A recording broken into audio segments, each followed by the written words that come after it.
Okay, the last attribute we want to talk about with cameras in regards to 3D cameras is going to be focus.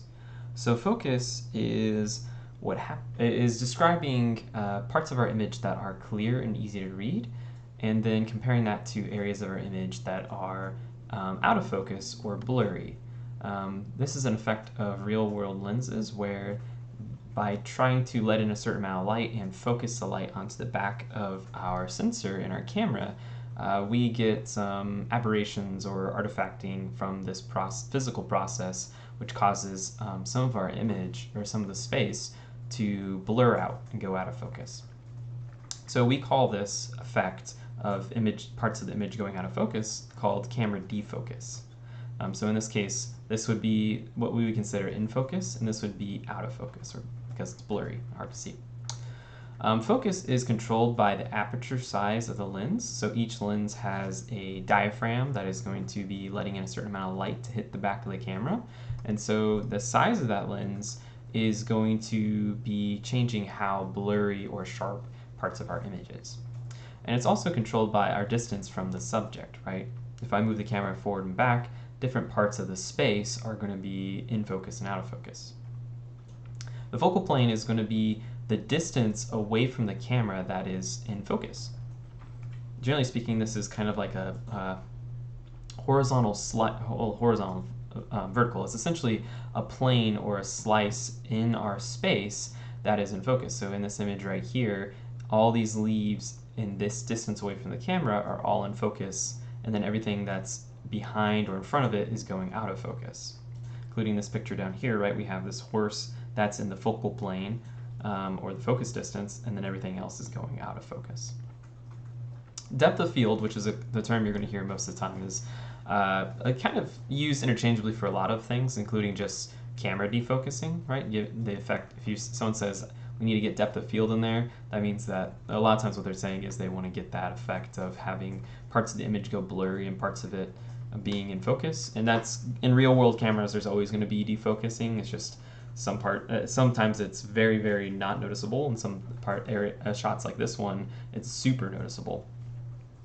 But in reality, depth of field is really just describing how much of the image is in focus, right? So in this case right here, we have a very, very narrow depth of field because there's not, and when you say narrow, that means it's not very deep, right?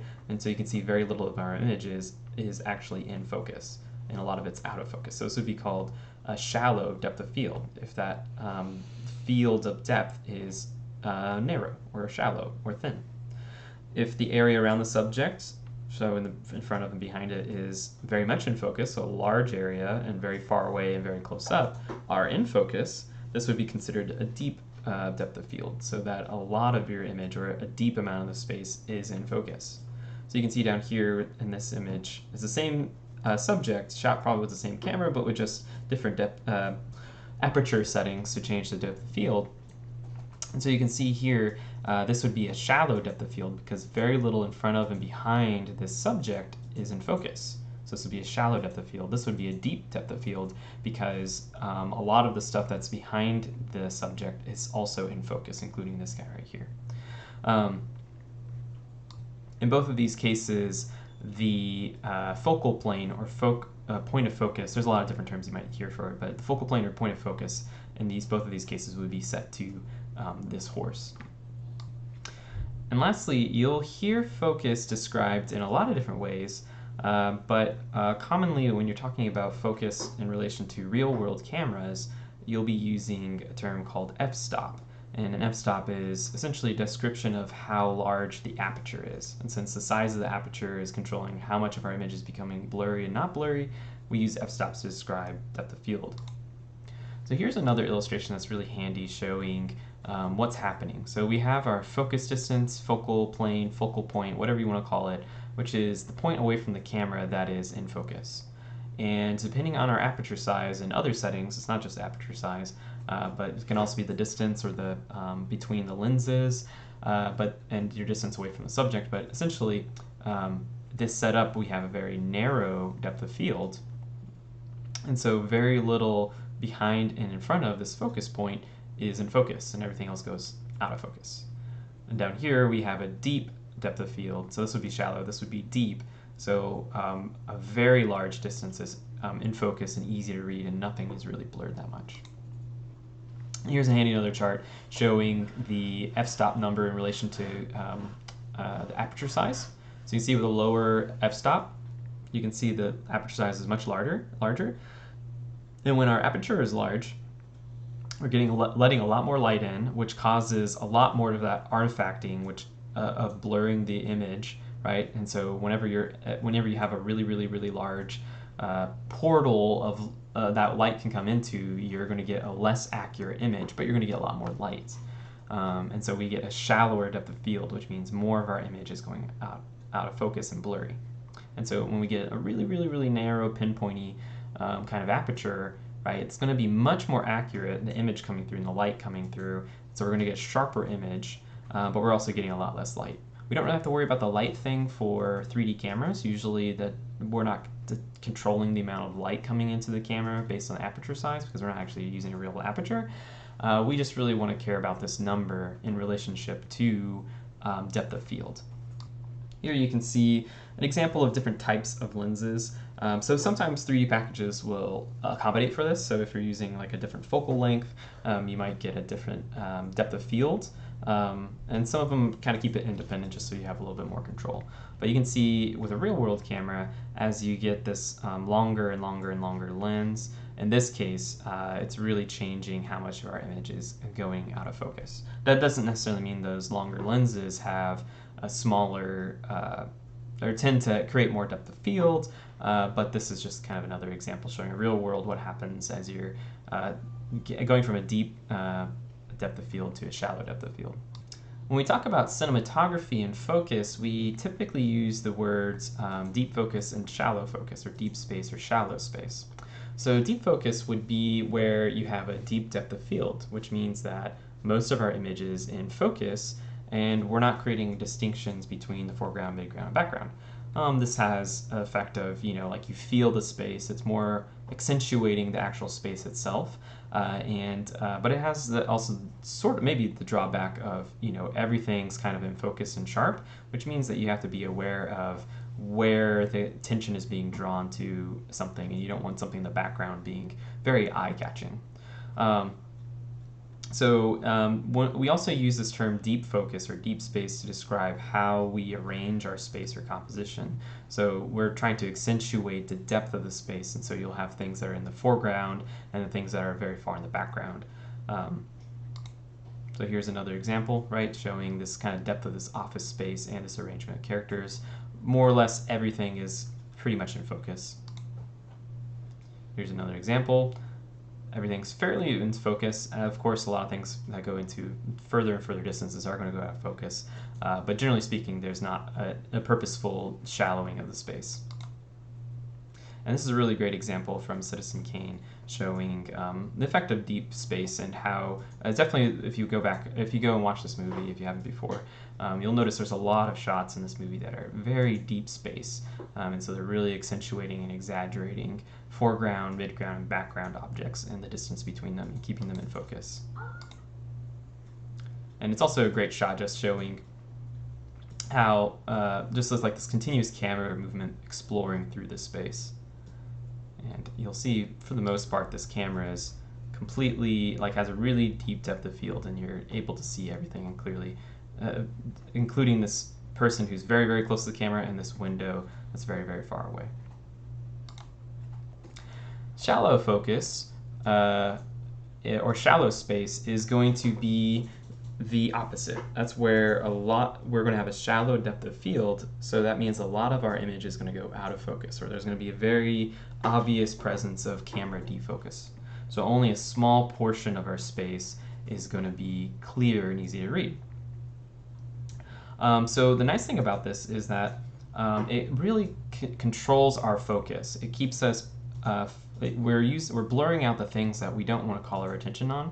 So even if something's really visually distracting in a normal situation or high contrast, that blur is going to lower its contrast, and our eyes just kind of glaze over things that are blurred out, and our eyes are drawn to things that are really sharp and clear, right? So shallow focus is really great if you kind of want to call the viewer's attention to something very specific and create a very strong focal point. It's just another way you can create a really strong focal point in your composition. The nice thing about it as well is that it kind of ignores details around the subject. And so, especially in shots with like a human subject, you're frequently blurring out the environment because the environment is kind of going to static. You don't want anybody to think about it. Maybe you want the character to feel like they're not thinking about it or they're ignoring their environment and they're focusing on something specific.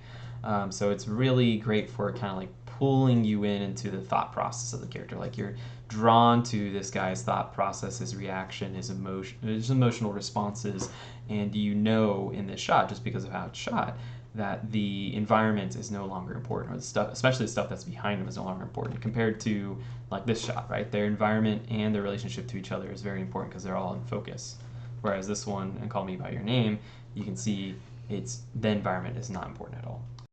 Here's another great example from 12 Years as a Slave, or 12 Years a Slave, I think that's what it's called, where the main actor's eyes are completely in focus, and you know he's having this really difficult emotional response, and so it's really just kind of getting into his headspace just by blurring out the environment, and we're just really trying to connect with the viewer. And here's another example with Harry Potter with a really strong defocus. Both of these have very strong defocusing effect, and so they're really blowing out that background.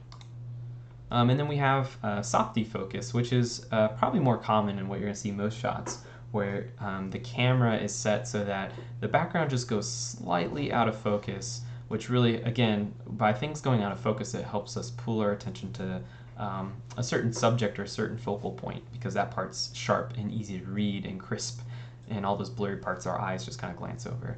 So more often than not, you're going to see some defocusing, and it's usually intentional, where we're trying to get certain parts of the environment that's not important, kind of pushing it back.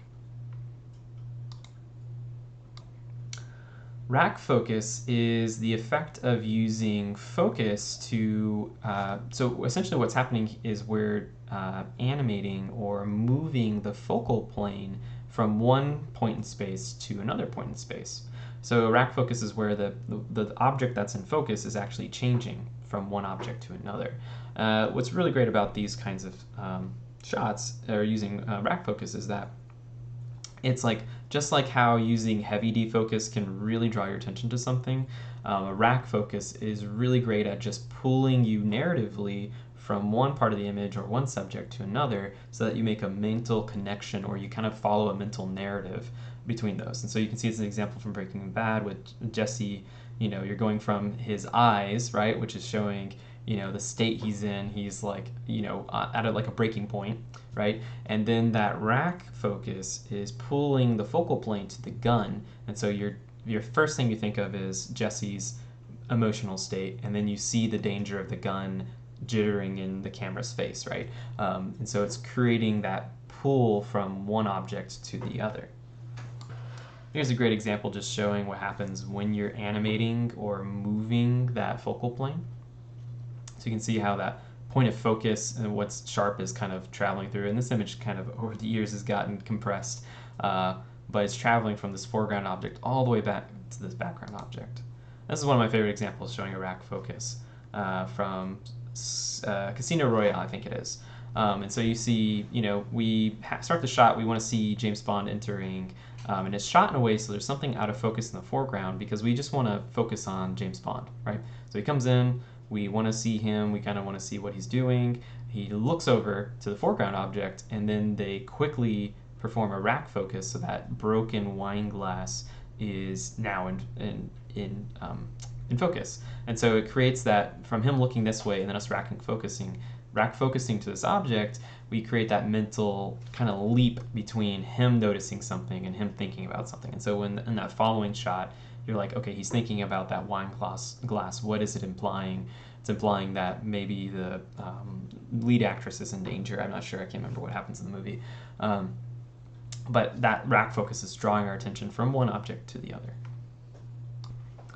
Here I am in Maya. We're going to take a look at the depth of field settings and how to activate them. So I'm working with this camera, and here you can see, or here I'm looking through it. And we can find the settings for depth of field under the attribute editor. So you come over to the attribute editor for the camera when you have it selected. If you're looking through the camera, you can just click on view, select the camera. We'll go to the shape node if you don't already have that visible. And then we scroll down to the depth of field settings.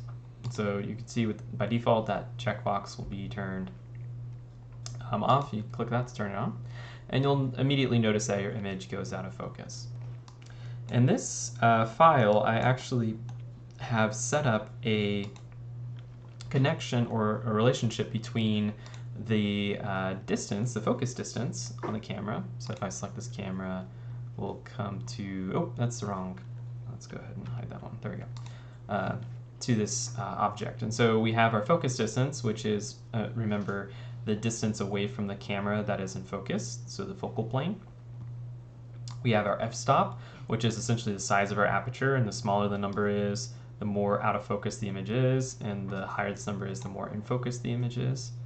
I'm going to bring that back down to what it was. And then we also have this value right here, which is focus region scale, which is essentially just a multiplier on top of the f-stop. So if the values that are working with f-stop isn't giving you exactly what you need, so let's say because this f-stop value is going to really be influenced by the scale of your scene. So if your scene is not scaled physically accurately, you might want to use a focus region scale value to multiply on top of the f-stop. So you can use realistic f-stop values to get the depth of field you expect, even though your scene might be scaled incorrectly. But normally I just use it as a 1. So this focus distance can be a little hard to work with, because normally it's going to, let me just break this connection for a second. So normally it's just going to be this value, and you have to type in a value. You could come into the channel box and come down and find that focus distance, and you could middle mouse click and drag it, which is a little bit more interactive and easier to use, right, than typing it in. But generally speaking, it can be a little hard to get this number, because you don't really by default have a good idea of how far away something is from a camera, right? If I look in the scene, except for this value right here, you wouldn't know how far away, how many Maya units this is. What I have in this specific example is I actually have, you'll see this commonly if people working with cameras, is a lot of times people make these little tools, which is essentially, you can put this on a point in space, and wherever you put it is going to determine the focal distance or point of focal plane of that scene. So if I put it on this character right here, right there in focus, everything else is out of focus. If I pull it up to the same distance as this red object, it's going to be in focus. If I pull it back to this green object, that's going to be in focus, right? Everything else is out of focus. If I pull it back to the back wall, you'll see the back wall is now in focus, and everything else in the foreground is out of focus. So it's pretty straightforward. I'm not going to show you guys how to set this up, because it's more than you guys really need to know. I think for the purposes of the homework, you just really need to you can just adjust the values to get the focus. It's not very challenging. Let's take a look at that attribute editor. So let's take a look at that. Let's select the camera. And so yeah, that f-stop is really just going to control how much of that image is in focus. And I'm just going to show you, it does look a little weird. Let me go ahead and hide both of these guys. Let's go to outliner, focus distance. I'll grab both of those guys and just hide them so they're not in view. So in the Maya viewport, it is a little funny. You're going to get some weird kind of blending between the background and the foreground, because in the viewport it's not very accurate, right? It's just going to be kind of a rough depth of field. So normally you're going to be rendering it, and so I'm just going to show what this looks like in RenderMan, where I was using it. And my focus values aren't perfect, but you'll see this is where I have that focus point, that focus distance is set to the character. Here it's set to that foreground object, so this is now in focus. Here it's set to this green cube, and then here it's set to that background. And so it's going to look a lot better. Like obviously you can tell this looks a lot better than this right here, just in terms of it feels more accurate in terms of how it's blurring things out, and then we're not losing the boundary of this character like we are in here. It's just kind of eating away at the head. And that bow right there, you can see it's kind of eating away. So when you actually render it out, it should look more accurate. But depth of field is pretty straightforward. You just need to make sure you turn on the depth of field setting on the camera that you're looking through. Set the f-stop to a reasonable number, and then just set that focus distance to just play around with it until you get it to the distance that where the subject you want to be in focus is in focus.